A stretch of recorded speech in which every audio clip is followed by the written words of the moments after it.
قسمت 19 حضرت صالح علیه السلام.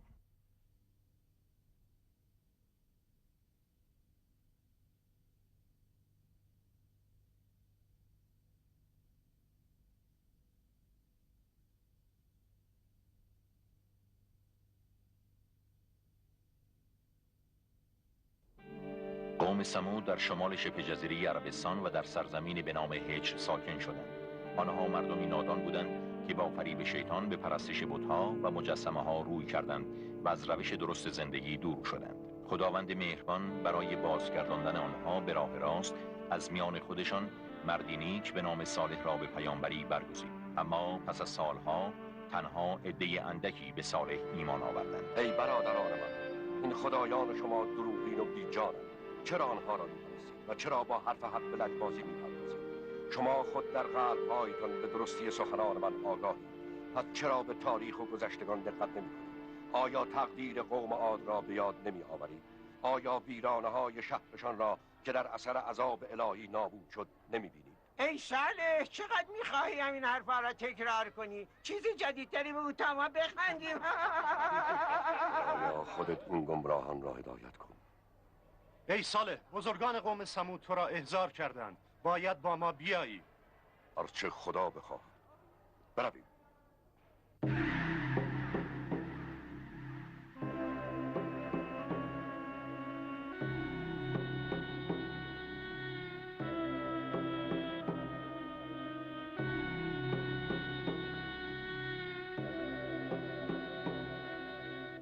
سلام بر شما بزرگان ثمود. ای صالح، تو باز هم سعی در خارج کردن مردم از راه و دین پدرانشان و شوراندن آنها داری. تا چه زمان میخواهی این کار را ادامه دهی؟ تا زمانی که خداوند بخواهد. صالح عزیز، ما تو را به راستگویی و درستکاری قبول داریم، اما از دست این حرفهایت خسته شده ایم. ما که نمیتوانیم دین و روش پیشینیانمان را به فراموشی بسپاریم. بهتر است دست از این حرفهایت برداریم. بسیار خوب ای بزرگان ثمود، خوب گوش کنید که من میخواهم پیشنهادی جدید به شما بدهم. پیشنهادی جدید؟ بسیار خوب، گوش میکنیم. بزرگان ثمود، میدانید 10 سال است که من به سوی شما به پیامبری مبعوث شدم و در این مدت طولانی تنها عده بسیار کمی به خدای یکتا ایمان آوردند. و اینک پیشنهاد من به شما 9 بزرگ قوم ثمود. پیشنهادم این است: من از خدایان شما یعنی بت‌ها درخواستی میکنم تا اجابت کنم و شما نیز از خدای من درخواستی کنید. اگر خدایان شما درخواست مرا اجابت کردند، از میان شما برای همیشه میروم تا آسوده باشید، زیرا هم شما مرا خسته کردید و هم من شما. و درخواست تو چیست؟ اما اگر خدای من خواسته شما را اجابت کرد، شما و قومتان باید به او ایمان آورید و به راستی و درستی دعوت من گواهی بدهید. آفرین بر تو صالح، تو مرد دانایی هستی. صالح، راستی که سخنی منطقی گفتی. 3 روز دیگر ما با حضور بت‌های ثمود جشنی را در دشت و در کنار بت بزرگ برپا خواهیم کرد. در آن روز بیا و آنچه از خدایان ما می‌خواهی بگیر و برای ابد از اینجا دور شو. به سلامت. پس قرار ما به 3 روز دیگر در دشت. خدا نگهدار. افسوس ای صالح که حاضر نیستی با ما همکاری کنی.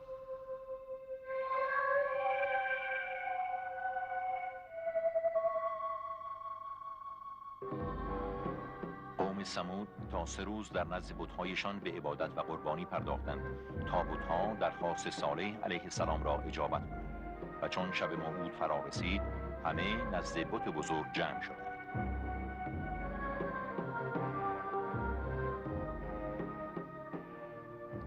ای مردم با ایمان ثمود، سال هاست که صالح ما را مردمی نادان و سنگ پرست میخواند.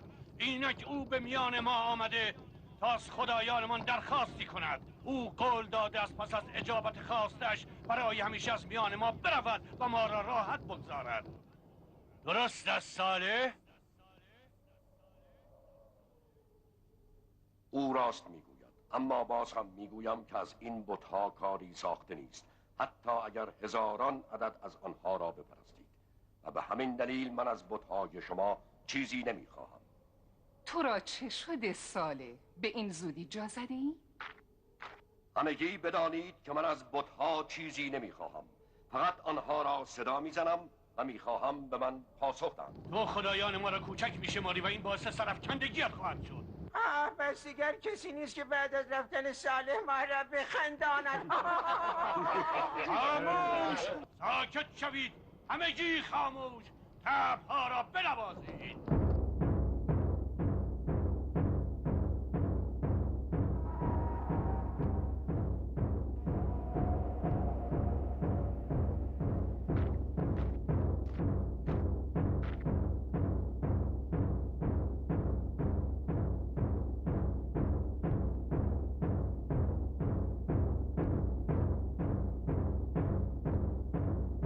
صالح!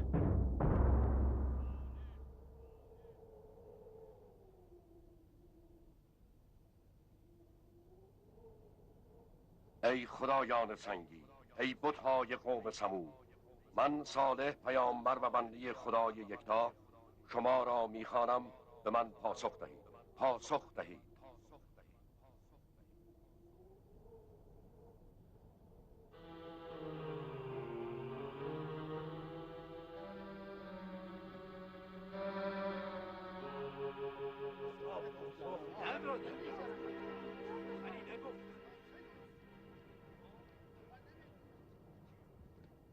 ای بت‌های ثمود، من صالح بنده خدای یکتا شما را میخوانم. پاسخ دهید.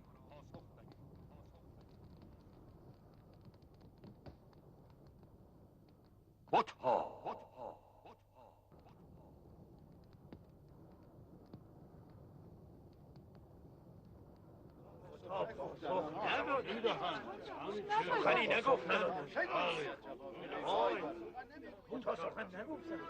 نه باور کردنی نیست. بت‌هایمان پاسخ نمی‌دهند. ای صالح دوباره صدایشان کن، دوباره بخوان. 1000 بار هم که بخوانمشان پاسخ نخواهند داد، زیرا قادر به این کار نیستند. پاسخ بده ای بت بزرگ، پاسخ بده ای بت بزرگ، ما را در پیش چشم صالح کوچک نکن. پاسخ بده، پاسخ صالح را بده ای بت بزرگ ثمود. قربانی بیاورید، زود باشید.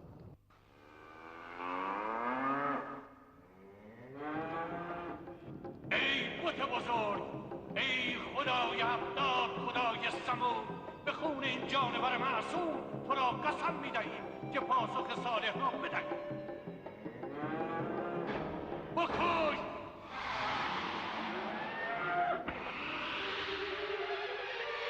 ای صالح، اینک باز هم بت‌ها را بخوان. ای بت بزرگ ثمود، به من پاسخ بده.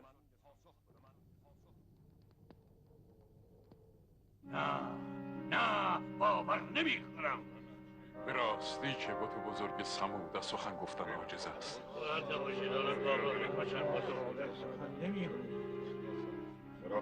زود باشیده‌ای به کار ببند، اگر نه همگی رسوا می‌شویم. دیدید ای برادران، می‌بینید که از بزرگترین بت‌هایتان کمترین کاری بر نمی آید. ای مردم ثمود، بدانید که چرا بت‌ها پاسخ صالح را نمیدهند، زیرا او کوچکتر از آن است که خدایان ما با او سخن بگویند و حال ما باید از خدای صالح چیزی بخواهیم.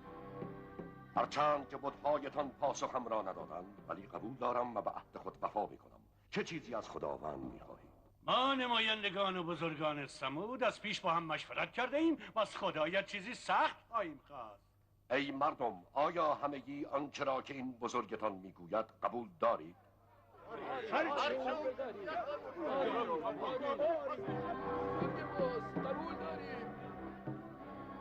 حال که چنین است، خواستتان را بگویید و امیدوارم با دیدن معجزه به نور و حقیقت هدایت شوید. اگر نتوانی خواست ما را برآورده کنی، باید برای همیشه از میانمان بروی. حال گوش کن ای صالح، از خدای خود بخواه تا از دل این کوه برای ما شطوری سرخ رنگ بیرون آورد. آیا آنگاه ایمان میآورید؟ تو شطور را از کوه در بیاور، ما مؤمن میشویم. ای مردم، آیا در میان شما کسی هست که این کار را معجزه الهی نداند و ایمان نیاورد؟ ای صالح، خداوندی که قادر به انجام این معجزه باشد لایق پرستش است. برای خدایی که جهان را با این تنوع و عظمت از هیچ آفرید، انجام این کار بسیار کوچک است. وقت را تلف نکن صالح، کار را انجام بده.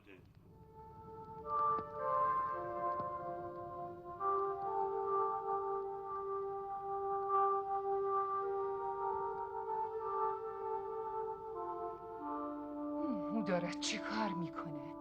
نمیدانم. پروردگار تو از هر عیبی منزهی و مثل و مانندی نداری. خدایا این مردم را به نور و قدرت خود هدایت کن. آنجا را نگاه کنید، بت بزرگ. ای خدای صالح، به ما رحم کن، توبه میکنم.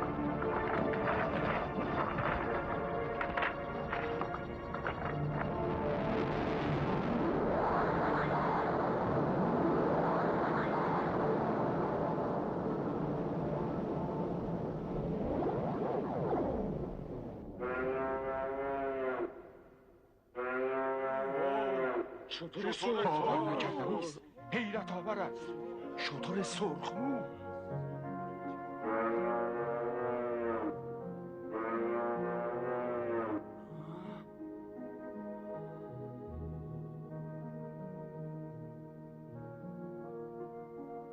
این شتر سودمند هدیه است از جانب خداوند یکتا به مردم ثمود تا شاید موجب هدایتشان شود.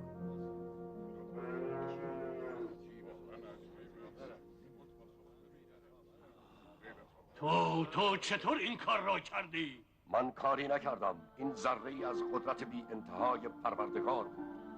حال ای مردم ثمود، از بت‌هایتان روی برگردانید و ایمان آورید.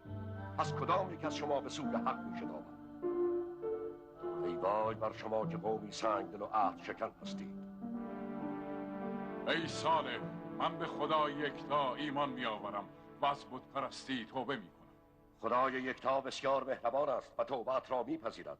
شما چه دیگر بزرگان ثمود، آیا به عهدتان وفادارید و ایمان میآورید؟ تو یک جادوگری صالح. مردم ما به دین پدرانشان کافر نخواهند شد. این کار تو تنها قدرت سحری خودت بود. ما فریبت را نمیخوریم. معجزه ای را که خواستید دیدید و اینک زمان آن رسیده که به حرف حق دل بسپارید. این شتر نشانه ای الهی است. از این به بعد در میان شما زندگی خواهد کرد و از چشمه آب خواهد نوشید. همه شما می توانید از شیران بخورید تا گرسنه‌ای در قوم ثمود باقی نماند. اما ای وای بر شما اگر آزاری به آن برسانید. نیروی الهی عظیمیتان را خلق کرده تمامی قومتان را با عذابی مهلک در هم خواهد کوبید. پس از خشم الهی بترسید و به گذشته بنگرید و قوم عاد را به یاد آورید که شما میترسند.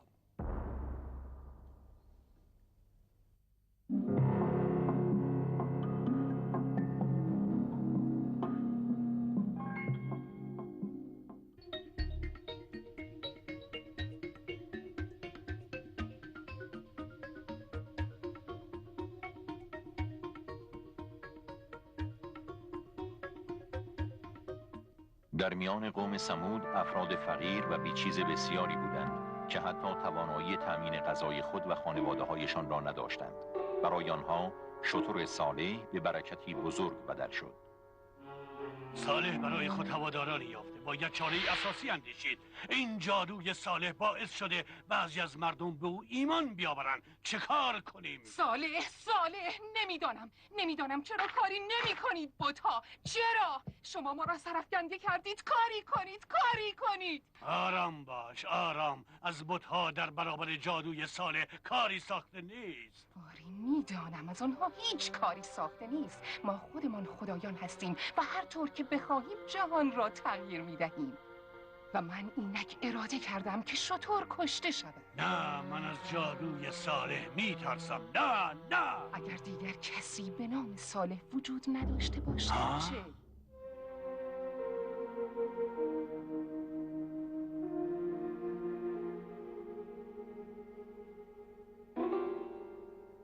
چه شد؟ صالح نیامد؟ او هر شب برای عبادت به کوه می آید. آنجا را ببین. خودش است. پروردگارا به تو پناه میبرم از شرارت ها. بانو پاداش بزرگی به ما خواهد داد. زلزله.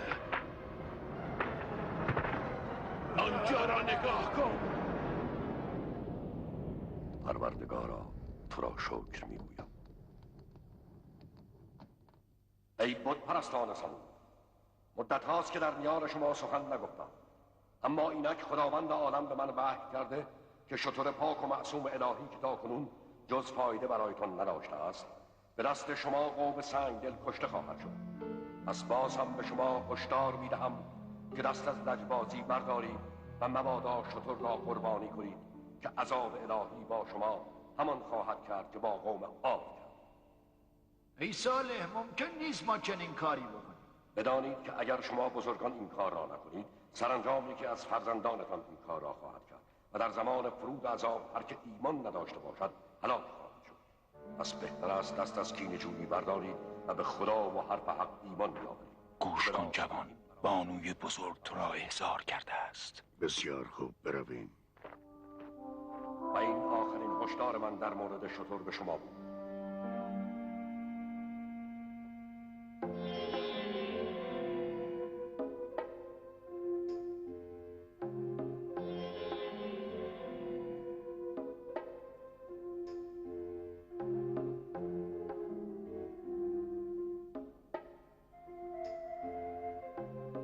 میدانی چرا احضارت کردم جوان؟ نه بانوی من، نمیدانم، اما در خدمتم. جوان، من آوازه دلیری و مردانگی تو را زیاد شنیدم و تو را به اینجا خواستم تا پیشنهادی به تو بدهم. من در خدمتم بانوی بزرگ سمود. چه کاری میتوانم انجام دهم؟ تو در نزد من عزیز خواهی بود و من دخترم را به وصلت تو در خواهم آورد. اگر چه کار باید بکنم؟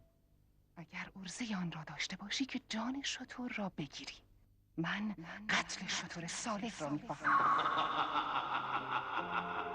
خوب کسی را انتخاب کرده اید. من از صالح و جادوی او هیچ وحشتی ندارم. از جان شتر را بگیر.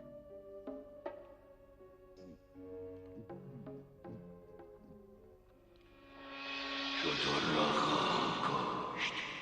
پدر، شیر این شتر تو را شفا خواهد داد. بخور. پروردگارا شکرت. شیر داده ای و تشنه ای. دیگر هرگز تشنه نخواهی بود.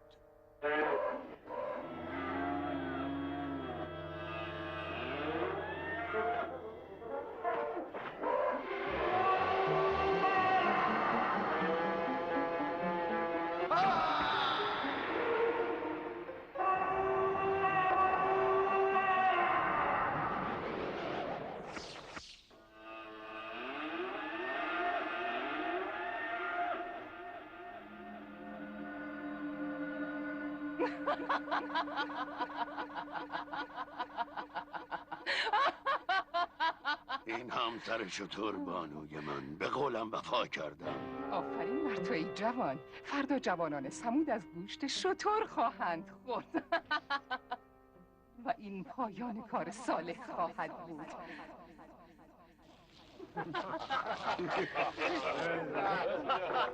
بخورید جوانان سمود، کباب شتر عالی است، بخورید. ای مردم نادان، میدانید که آنچه میخورید چیزی نیست جز گوشت آن شتر معصوم که هدیه‌ای از جانب خداوند بود. ای صالح، شاید تو زمانی میتوانستی پدران ما را از این حرفها بترسانی، اما اینک زمان عوض شده و ما به جادوگری تو اعتقادی نداریم. ای وای بر شما و پدرانتان که اگر آنها که شاهد اعجاز الهی بودند ایمان می آوردند، اینک شما این گونه در ورطه گناه و نادانی نبودید. ای صالح، زودتر حرفت را بزن و برو که حوصله نداریم. من مأمورم تا آنچه که به من وحی شده را به شما برسانم. تا 3 روز دیگر عذاب الهی بر قوم سمود نازل خواهد شد و این آخرین مهلت برای توبه است. دیگر با شما سخنی نخواهم بود. نفرین بر شما. ای صالح، نمیخواهی از گوشت شترت بخوری؟ خیلی لذیذ است.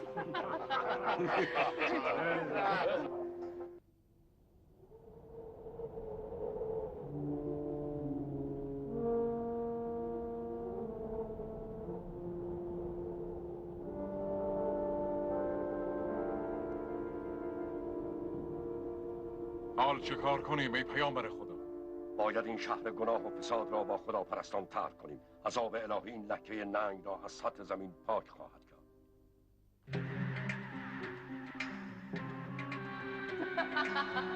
سلام بر شما بزرگان ثمود. به تازگی چه خبر؟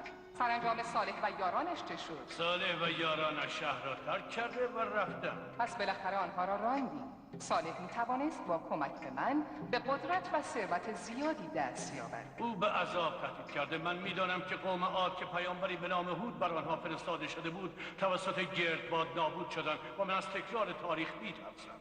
نگران نباش، ما به خانه های کوهستانیمان پناه خواهیم برد و در آنجا از گردباد و عذاب در امان خواهیم بود. اکنون بروید و مردم را برای رفتن به غارها آماده کنید.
حال که به کوه ها پناه آورده ایم امیدوارم از جادوی صالح در امان باشیم. آیا محکم‌تر از کوه ها چیزی وجود دارد؟ نه، هیچ چیز. میخواهم بدانم کدام گردباد و طوفان میتواند کوه ها را ویران کند. حال ای صالح عذابت را بیامد. خدایا به لطف خود هرچه زودتر عذاب را بر قوم ثمود فرو آور تا بر گناهانشان افزوده نگردد.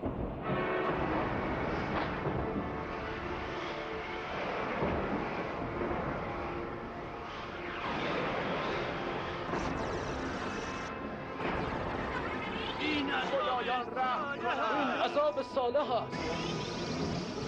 تو ما را به کوه ها کشاندی و در زمان سائق کوه خطرناکترین مکان است. نه نه صاعقه نه.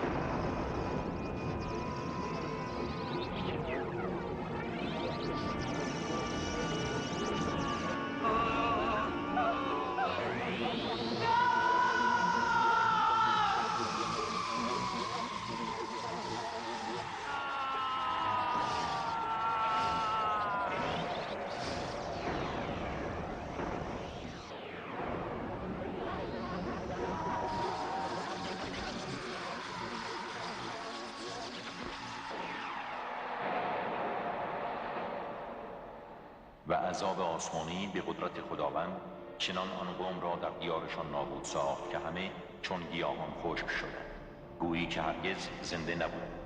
و زمین برای سومین بار پس از نوح علیه السلام و هود علیه السلام از وجود مشرکان پاک گردید.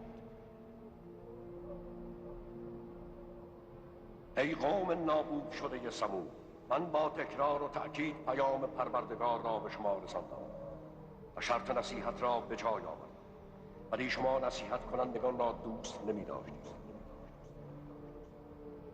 ای مؤمنان به خدای یکتا، به گذشته و تاریخ بنگرید و سرگذشت پیشینیان را به فراموشی نسپارید که در آن برای دانایان پندها نهفته است. اینک در زمین پاک پراکنده شوید و از نعمتهای الهی سود برید و به خالق هستی بیندیشید تا رستگار شوید.